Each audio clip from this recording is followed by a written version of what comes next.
السلام عليكم، اللهم صل وسلم وبارك على سيدنا محمد وعلى اهل سيدنا محمد. تعالى نعمل مع بعض المكرونه دي، حلوه جدا جدا بالفراخ كده. حشوه حلوه قوي. طعمها كان تحفه بجد، وقوامها كمان كان حلو قوي، وخفيفه وسريعه ومش مكلفه خالص. بصوا المكرونه حلوه جدا، والخلطه كمان بتاعه الفراخ كانت حلوه قوي.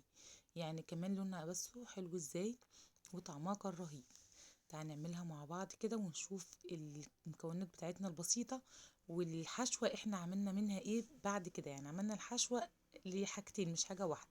تعالى نسمي الله، ولايك وشير وسبسكرايب للقناة، ويلا بينا نبدأ ونشوف مع بعض. معايا هنا اللي هو صدرين من الفرخة دولت كده. الصينية الواحدة، صينية المكرونة اللي شفتوها دي بتاخد صدر واحد مش صدرين. بس انا قطعته وعملت خلطة واحدة. قطعتها كده بالشكل اللي انتوا شايفينه كده، صغير كده بالشكل ده. تمام. طبعا غسلتها غسلة حلوة كده، ونقعتها في ملح وليمون، وبعد كده طلعتها قطعتها بالشكل اللي انتوا شايفينه. هنحط كده معانا صينية على النار، وهنحط فيها شوية من الزيت. تمام. وهنزل بالفراخ بتاعتي فيها بالشكل دوت، وادي الفراخ تشويحة كده، تاخد لها صدمة، المهم تغير لونها بالشكل اللي انتوا شايفينه دوت. تمام. وهنزل عليها ببصلتين حلوين كبار كده، متقطعين او مفرومين زي ما انت حابه. تمام. هنحطهم كده على الفراخ ونديهم تقليبه، والمهم ان هي تدبل مع الفراخ كده، وتاخد تشويحه حلوه، ونتابعها مع بعض.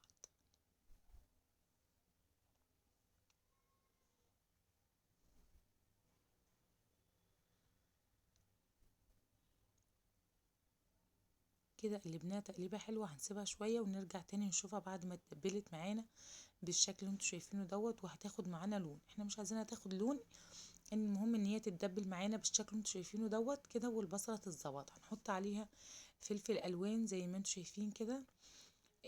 والنوع الفلفل اللي متوفر عندك حطيه عادي على البصلة. عطيناها تقليبة حلوة برضو مع الفلفل الألوان كده والبصلة. ومعايا هنا ملح وفلفل وبابريكا. تمام. هنديها برضو تقليبة في البهارات كده البسيطة بتاعتنا. عايزة تحط توم بودرة، بصل بودر، اللي انت عايزة تحطيه حطيه. تمام. هي كده خلاص دخلت معايا على السوا، وعطتني شكل حلو قوي، و... وقوامها حلو ومظبوطة ونشفت معايا وخلاص. هطفي عليها ونشوف هنعمل ايه تاني.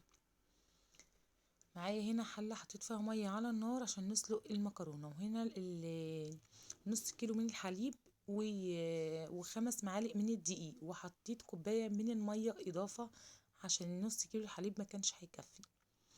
تمام. هنا ملح وفلفل ومكعب من المرقة. حلو كده، مكوناتنا سهلة وبسيطة، مش هتاخد معانا وقت خالص. هنقلب كل دوت كده مع بعضه تقليبة كويسة على البارد قبل ما نحطه على البوتاجاز. تمام. بتقلبي كده، بتدوبي الدقيق قبل ما ترفعيه على النار. تمام. هو كده ايه دب معانا، هنرفعه بقى كده على النار. هنحط بس المعلقتين من كده من السمنة، ويبقى كده كل المكون بتاع البشاميل جاهز معانا، يا دوبك ان احنا نحطه على النار ونتابع. رفعته كده على النار اهوت، وهتابع ايدي طبعا بالمضرب على طول عشان يطلع معايا سائل وما يبقاش فيه تكتلات. هنا المية دخلت على الغليان، هنزل بمعلقة من الزيت فيها، واول ما هتغلي معانا بالشكل دوت هنزل بالمكرونة فيها. كده حطيت المكرونة وعطيت تقليبة، واسيبها بقى تتسلق براحتها. وهنا البشاميل طبعا ايدي فيه كل ما يبدأ يعني على طول ايدي شغالة، مش بسيبه اعمل حاجة وارجع له تاني، اعمل حاجة تانية وارجع له. تمام. هيبدأ يتقل معانا اهوت بالشكل اللي انتوا شايفينه، وده قوامه. وانا حابة يبقى قوامه حلو كده وسائل كده وجميل جدا، ما فيهوش اي تكتلات ولا حاجه. كده المكرونه معانا كانت خلاص ما شاء الله يعني اتسلقت. هنجيب بقى الصينيه بتاعتنا اللي احنا هنجهز فيها اهيت. هحط كده طبقه من البشاميل كده، بسم الله، في القعر كده اهوت بالشكل اللي انتوا شايفينه. الاسمر اللي في البشاميل ده فلفل اسود يا جماعه مفيهاش حاجه يعني. تمام. كده حطيت طبقه البشاميل بالشكل اللي انتوا شايفينه، وزي ما انتوا شايفينه كريمي جدا وحلو قوي. فضيت كده المكرونه بتاعت البشاميل اللي مش بتتغسل، بتصفيها وبتحطيها على طول تبداي تشتغلي منها، بتطلع معاكي ناجحه جدا جدا. تمام. حطيت كده اهوت البشاميل كده حطيت شويه على المكرونه. وهنا الفراخ بتاعتنا بقى بعد ما ظبطناها بقى وعملناها كده شاورما حلوه قوي قوي، يعني بجد تعمليها سندوتشات فظيعه. تمام، هنا حطيت الطبقه بتاعتي زي ما انتم شايفين ما شاء الله غنيه. وهنا دول اللي اتبقوا معانا، يعني عشان ما اطولش عليكم في الفيديو هعملهم في فيديو تاني وتشوفوا معايا، وهتبقى عايزه اقول لكم وصفه جنان. استنوني الفيديو الجاي هتشوفوها باذن الله. حطيت بقيه المكرونه تمام بالشكل ده، هسويها اهيت و... وهحط بقيه البشاميل كده ايه على الوش بقى، اظبطه كده ظبطه حلوه ونشوف مع بعض بعد ما نحطه. كده حطيت البشاميل بتاعي وخلاص الصينيه جاهزه. هحط كده طبقه من الجبنه الموتزاريلا، ولو ما عندكيش معلقه كريمه اللي هي من وش اللبن على بيضايه اخفقيهم كويس وحطيهم على الوش ودخليها الفرن تطلع معاكي احلى صينيه. كده جاهزه معايا، هدخلها الفرن ونشوفها بعد ما تطلع.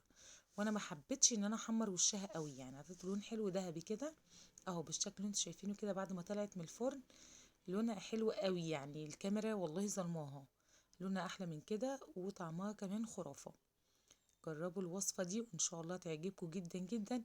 ما تجربوها اكتبوا لي في الكومنتات عجبتكم ولا لا. يا رب الفيديو يعجبكم، استنوا فيديو جديد ان شاء الله. مع السلامة.